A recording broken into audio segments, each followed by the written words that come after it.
Halo teman-teman, salam sehat. Di sini kami dari kelompok satu yang beranggotakan Immanuel Ricardo Sagala, Kori Aina, Suciati Ningsih, Prameswari Sipadewi, dan juga Dewanti Sipanabila. Kami peserta pelatihan dasar CPNS Kementerian Kesehatan, golongan 2 angkatan 3, subkelompok satu, akan mempresentasikan mengenai media promosi kesehatan dengan literasi digital. Untuk itu, mohon disimak ya teman-teman.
Siapa sih di antara kita yang suka berjerawat? Banyak yang bilang bahwa makanan-makanan tertentu bisa menyebabkan wajah kita berjerawat. Tetapi, apakah benar demikian?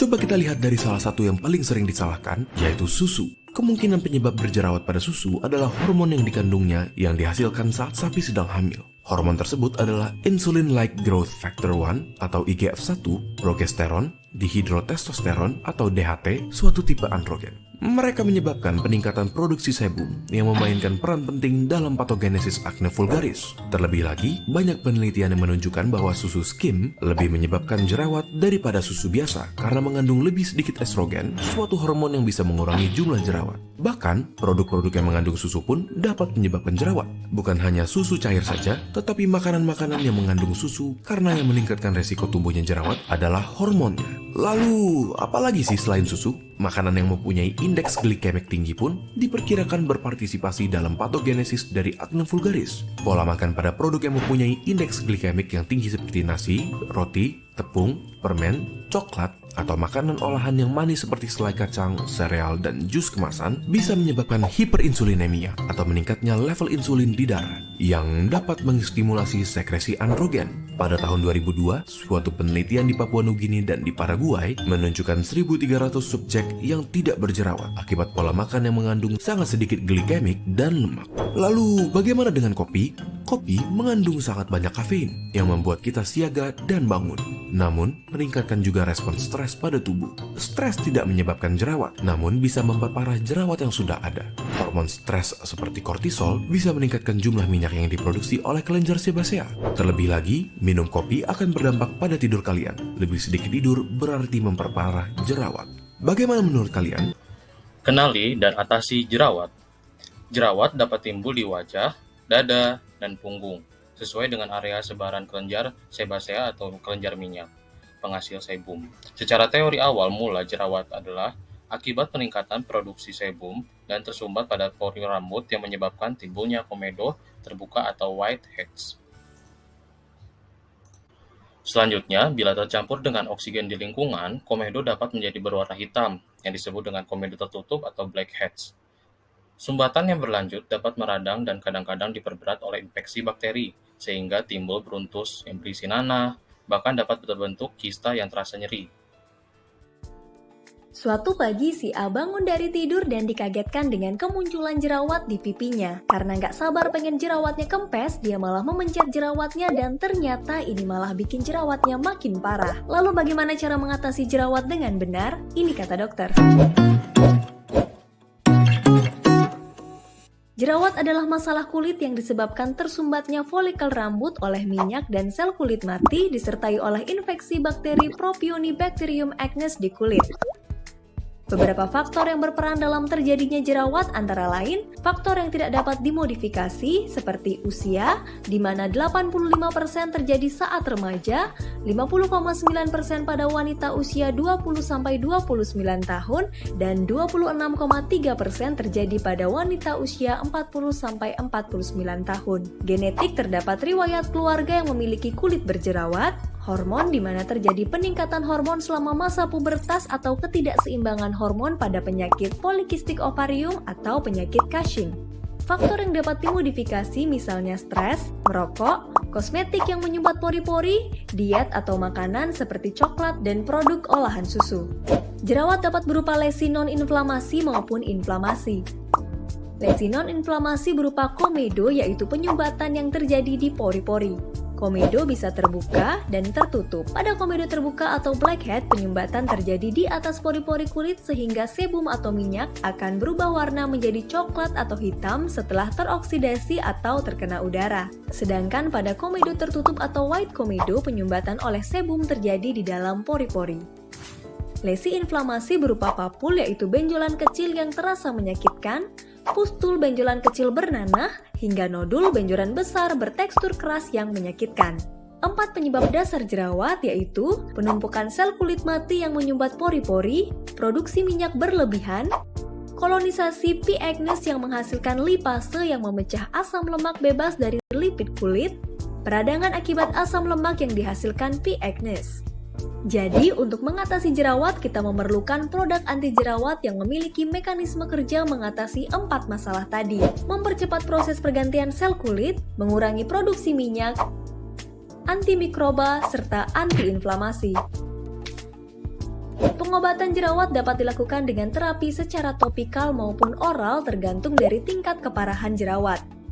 Jerawat ringan hanya berupa komedo dan beberapa papul, jerawat sedang adanya papul hingga pustul, jerawat berat adanya papul, pustul, hingga nodul.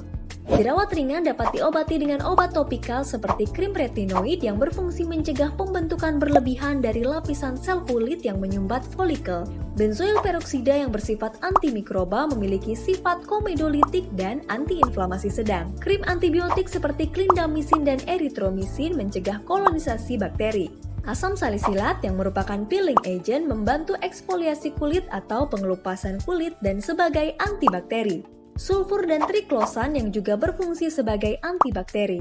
Untuk jerawat sedang sampai berat akan membutuhkan terapi sistemik seperti pemberian antibiotik oral hingga terapi hormonal dan isotretinoin. Hati-hati karena beberapa kandungan obat jerawat bersifat teratogenik, berbahaya bagi ibu hamil dan menyusui, jadi konsultasikan dulu ke dokter. Obat jerawat alami yang lain sebenarnya banyak sekali namun hanya sedikit yang teruji secara klinis. Di antaranya, air perasan jeruk nipis yang bisa membantu mengurangi iritasi dan pembengkakan kulit akibat jerawat, madu yang kaya akan vitamin, mineral, antioksidan, dan potasium, serta bersifat antimikroba berguna untuk mencegah infeksi bakteri. Tea tree oil yang mengandung terpinen yang berfungsi sebagai antibakteri dan anti jamur yang memiliki potensi efektivitas mengobati jerawat.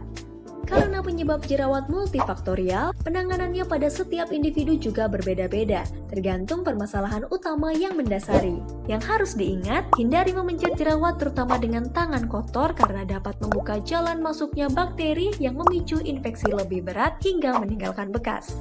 Jangan terlalu sering mencuci wajah dengan sabun karena menyebabkan kulit kering dan memicu kulit menghasilkan minyak lebih banyak.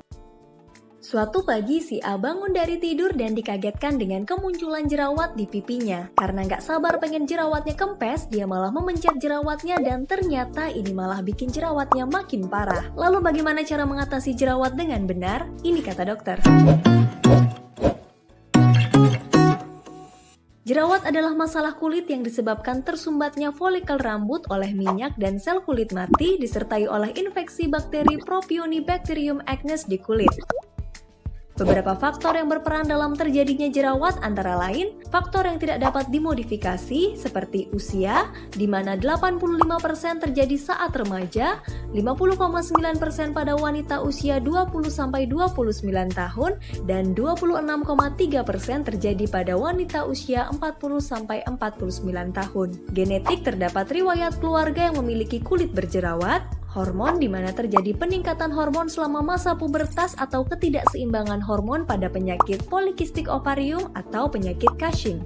Faktor yang dapat dimodifikasi misalnya stres, merokok, kosmetik yang menyumbat pori-pori, diet atau makanan seperti coklat dan produk olahan susu.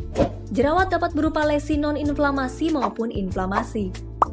Lesi non-inflamasi berupa komedo yaitu penyumbatan yang terjadi di pori-pori. Komedo bisa terbuka dan tertutup. Pada komedo terbuka atau blackhead, penyumbatan terjadi di atas pori-pori kulit sehingga sebum atau minyak akan berubah warna menjadi coklat atau hitam setelah teroksidasi atau terkena udara. Sedangkan pada komedo tertutup atau white komedo, penyumbatan oleh sebum terjadi di dalam pori-pori. Lesi inflamasi berupa papul yaitu benjolan kecil yang terasa menyakitkan, pustul benjolan kecil bernanah, hingga nodul benjolan besar bertekstur keras yang menyakitkan.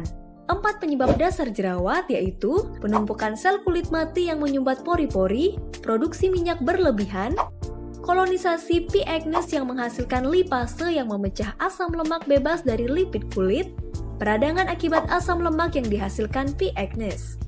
Jadi, untuk mengatasi jerawat, kita memerlukan produk anti jerawat yang memiliki mekanisme kerja mengatasi 4 masalah tadi. Mempercepat proses pergantian sel kulit, mengurangi produksi minyak, antimikroba, serta antiinflamasi. Pengobatan jerawat dapat dilakukan dengan terapi secara topikal maupun oral tergantung dari tingkat keparahan jerawat. Jerawat ringan hanya berupa komedo dan beberapa papul, jerawat sedang adanya papul hingga pustul, jerawat berat adanya papul, pustul, hingga nodul. Jerawat ringan dapat diobati dengan obat topikal seperti krim retinoid yang berfungsi mencegah pembentukan berlebihan dari lapisan sel kulit yang menyumbat folikel. Benzoil peroksida yang bersifat antimikroba memiliki sifat komedolitik dan antiinflamasi sedang. Krim antibiotik seperti clindamycin dan erythromycin mencegah kolonisasi bakteri. Asam salisilat yang merupakan peeling agent membantu eksfoliasi kulit atau pengelupasan kulit dan sebagai antibakteri. Sulfur dan triklosan yang juga berfungsi sebagai antibakteri. Untuk jerawat sedang sampai berat akan membutuhkan terapi sistemik seperti pemberian antibiotik oral hingga terapi hormonal dan isotretinoin. Hati-hati karena beberapa kandungan obat jerawat bersifat teratogenik, berbahaya bagi ibu hamil dan menyusui, jadi konsultasikan dulu ke dokter.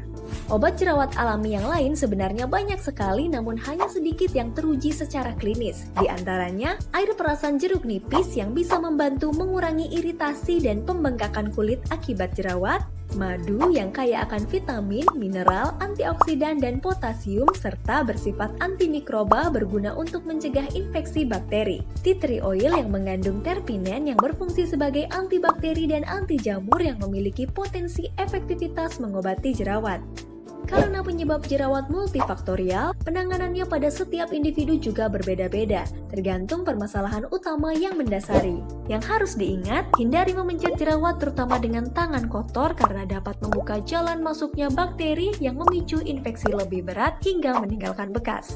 Jangan terlalu sering mencuci wajah dengan sabun karena menyebabkan kulit kering dan memicu kulit menghasilkan minyak lebih banyak. Sekian pemaparan dari kami mengenai media promosi kesehatan dengan literasi digital. Semoga bermanfaat. Salam sehat.